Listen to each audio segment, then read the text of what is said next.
Hello ಸ್ನೇಹಿತರೆ, welcome back to GH kitchen vlog and creations.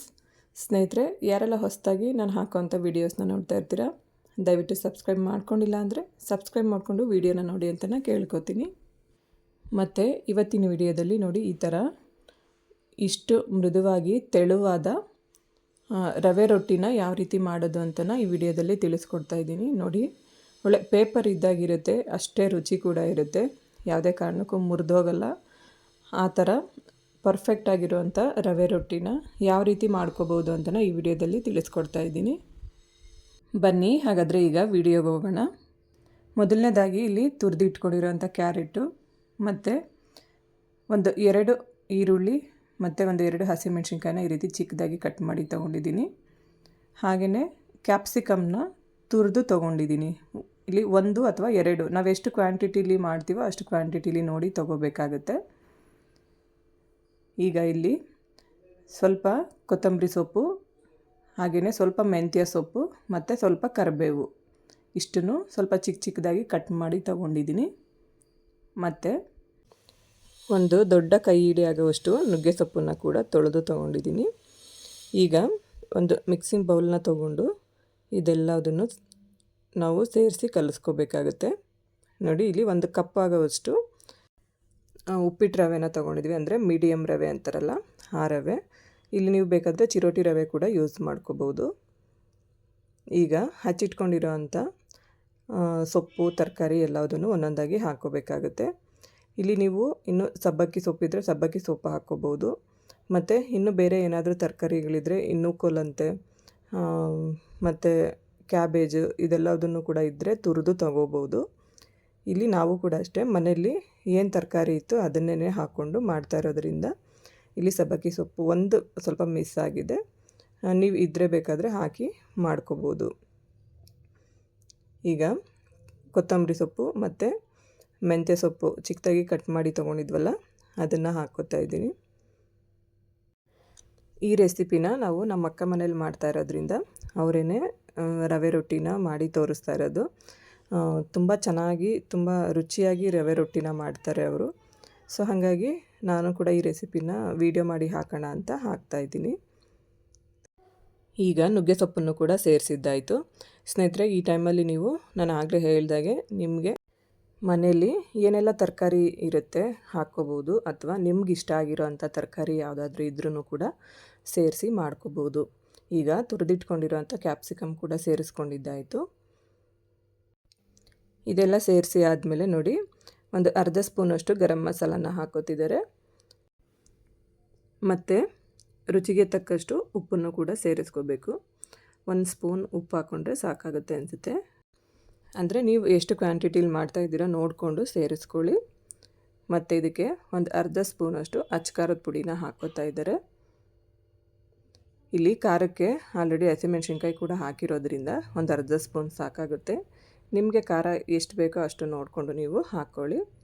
ಈಗ ಮುಂಚೆನೇ ನೀರು ಹಾಕದೇ ಇರೋ ಹಾಗೆ ಎಲ್ಲದನ್ನು ಸೇರಿಸಿ ಫಸ್ಟ್ ನೋಡಿ ಈ ಥರ ಮಿಕ್ಸ್ ಮಾಡ್ಕೋಬೇಕು. ಯಾಕಂದರೆ ನಾವು ಹಾಕ್ಕೊಂಡಿರೋ ಅಂಥ ಕ್ಯಾಪ್ಸಿಕಮ್ ಇರ್ಬೋದು, ಕ್ಯಾರೆಟ್ ಇರ್ಬೋದು, ಈರುಳ್ಳಿ ಎಲ್ಲದರಲ್ಲೂ ಸ್ವಲ್ಪ ನೀರಿನ ಅಂಶ ಇರುತ್ತೆ ಅಲ್ವಾ. ಹಾಗಾಗಿ ಫಸ್ಟ್ ಈ ಥರ ಎಲ್ಲದನ್ನು ನೀಟಾಗಿ ಮಿಕ್ಸ್ ಮಾಡ್ಕೋಬೇಕು. ಸ್ನೇಹಿತರೆ, ಈ ರವೆ ರೊಟ್ಟಿ ಅಂತೂ ತಿನ್ನೋದಕ್ಕೆ ತುಂಬ ಅಂದರೆ ತುಂಬಾ ರುಚಿಯಾಗಿರುತ್ತೆ. ಒಂದು ಸರಿ ನೀವು ಟ್ರೈ ಮಾಡಿ ನೋಡಿ, ಮತ್ತೆ ಮತ್ತೆ ತಿನ್ನಬೇಕು ಅಂತ ಅನ್ನಿಸ್ತಾ ಇರುತ್ತೆ, ಅಷ್ಟು ರುಚಿಯಾಗಿ ಬರುತ್ತೆ. ನಾವು ಪ್ರತಿಯೊಂದು ತರಕಾರಿ ಇರ್ಬೋದು, ಸೊಪ್ಪುಗಳಿರ್ಬೋದು, ಎಲ್ಲದನ್ನು ಸೇರಿಸಿ ಮಾಡೋದ್ರಿಂದ ಇದಕ್ಕೆ ಎಕ್ಸ್ಟ್ರಾ ನೆಂಚ್ಕೊಂಡು ತಿನ್ನೋದಕ್ಕೆ ಏನು ಬೇಕು ಅಂತ ಅನಿಸೋದೇ ಇಲ್ಲ, ಅಷ್ಟು ರುಚಿಯಾಗಿ ಈ ರವೆ ರೊಟ್ಟಿ ಬರುತ್ತೆ. ನೋಡಿ, ಈಗ ಸ್ವಲ್ಪನೇ ನೀರನ್ನು ಸೇರಿಸ್ಕೊಂಡು ನಾವು ಕಲಿಸ್ಕೋಬೇಕಾಗತ್ತೆ. ಒಂದೇ ಸರಿ ನೀರನ್ನು ಹಾಕ್ಕೊಳ್ಳೋದಕ್ಕೆ ಹೋಗಬೇಡಿ. ಈ ಥರ ಸ್ವಲ್ಪನೇ ನೀರನ್ನು ಹಾಕ್ಕೊಂಡು ಕರೆಕ್ಟ್ ಹದಕ್ಕೆ ನಾವು ಕಲಿಸ್ಕೋಬೇಕಾಗತ್ತೆ. ಈಗ ಪೂರ್ತಿಯಾಗಿ ಕಲಿಸಿದ್ದಾಯಿತು ನೋಡಿ. ಈ ಒಂದು ಹದಕ್ಕೆ ನಾವು ಕಲಿಸಿದ್ದಾದಮೇಲೆ ಒಂದು 5ರಿಂದ 10 ನಿಮಿಷ ಹಾಗೇ ಬಿಡಬೇಕಾಗುತ್ತೆ. ಯಾಕಂದರೆ ರವೆ ಎಲ್ಲ ಸ್ವಲ್ಪ ನೆನ್ಕೊಳ್ಳಿ ಅಂತ ಬಿಡಬೇಕು. ಈಗ ಒಂದು ಪೇಪರ್ನ ಕಟ್ ಮಾಡಿಕೊಂಡು ನಾವು ರೊಟ್ಟಿನ ಮಾಡ್ಕೋಬೇಕಾಗತ್ತೆ. ನೋಡಿ, ಈ ಥರ ಸ್ವಲ್ಪ ಮೆದುವಾಗಿರಬೇಕು, ಅಷ್ಟು ಅದಕ್ಕೆ ನಾವು ಕಲಿಸ್ಕೋಬೇಕಾಗತ್ತೆ. ಕಲಸಿ ಆದಮೇಲೆ ಪೇಪರ್ ಮೇಲೆ ನಮಗೆ ಎಷ್ಟು ಅಗಲ ಬೇಕೋ ತೊಟ್ಕೋಬೋದು, ಮತ್ತು ಎಷ್ಟು ತೆಳ್ಳಗೆ ಬೇಕಾದ್ರೂ ಈ ರವೆ ರೊಟ್ಟಿನ ಮಾಡ್ಕೋಬೋದು ಸ್ನೇಹಿತರೆ. ಈಗ ಹಂಚು ಬಿಸಿ ಇಟ್ಟಿದ್ದಾಗಿದೆ, ಹಂಚು ಕಾಯ್ತಾ ಇರಲಿ. ಅಷ್ಟರೊಳಗೆ ನಾವು ರೊಟ್ಟಿನ ತಟ್ಟಿಬಿಟ್ಟು ಹಾಕ್ಕೋಬೇಕಾಗತ್ತೆ. ಈಗ ರೊಟ್ಟಿ ಕೂಡ ತಟ್ಟಿ ರೆಡಿ ಮಾಡ್ಕೊಂಡಿದ್ದಾಯ್ತಲ್ವ, ಹಂಚಿಗೆ ಸ್ವಲ್ಪ ಎಣ್ಣೆನ ಸವರ್ಕೋಬೇಕು. ಎಣ್ಣೆ ಅಥವಾ ತುಪ್ಪ ನಿಮಗೆ ಯಾವ್ದು ಇಷ್ಟನೋ ಅದನ್ನು ಹಾಕ್ಕೊಳ್ಳಿ. ಅದಾದಮೇಲೆ ನಾವೇನು ರೊಟ್ಟಿನ ತಟ್ಟಿ ರೆಡಿ ಮಾಡಿರ್ತೀವಲ್ಲ ಅದನ್ನು ಪೇಪರ್ ಸಮೇತನೇ ಈ ರೀತಿ ಗುಬ್ರ ಹಾಕ್ಕೋಬೇಕು. ಈ ಥರ ಹೆಂಚ ಮೇಲೆ ನಾವು ಪೇಪರ್ ಸಮೇತ ಹಾಕಿದಾಗ ಅದು ನಿಧಾನವಾಗಿ ಬಿಟ್ಕೊಂಬರುತ್ತೆ. ಆಗ ರೊಟ್ಟಿಗಳು ಕೂಡ ಕಿತ್ತೋಗಲ್ಲ. ತುಂಬ ನೀಟಾಗಿ ಏನು ಭಯ ಇಲ್ಲದೇ ನಾವು ರೊಟ್ಟಿಗಳನ್ನ ಮಾಡ್ಕೋಬೋದು. ಇದ್ರ ಮೇಲೇನೂ ಕೂಡ ಬೇಕು ಅಂದರೆ ಸ್ವಲ್ಪ ಎಣ್ಣೆನ ಸವರ್ಕೋಬೋದು. ಮತ್ತು ಈ ಹಸಿ ಎಲ್ಲ ಹೋಗಿ ಸ್ವಲ್ಪ ಡ್ರೈ ಆಗಿದ್ದಾದಮೇಲೆ ನೋಡಿ, ಈ ಥರ ಆಗಿದ್ದಾದಮೇಲೆ ನಾವು ರೊಟ್ಟಿನ ತಿರುವಿ ಇನ್ನೊಂದು ಕಡೆ ಹಾಕ್ಕೊಂಡು ಬೇಯಿಸ್ಕೋಬೇಕಾಗತ್ತೆ. ರೊಟ್ಟಿನ ಕರೆಕ್ಟಾಗಿ ಎರಡು ಕಡೆ ನಾವು ಬೇಯಿಸ್ಕೋಬೇಕಾಗುತ್ತೆ.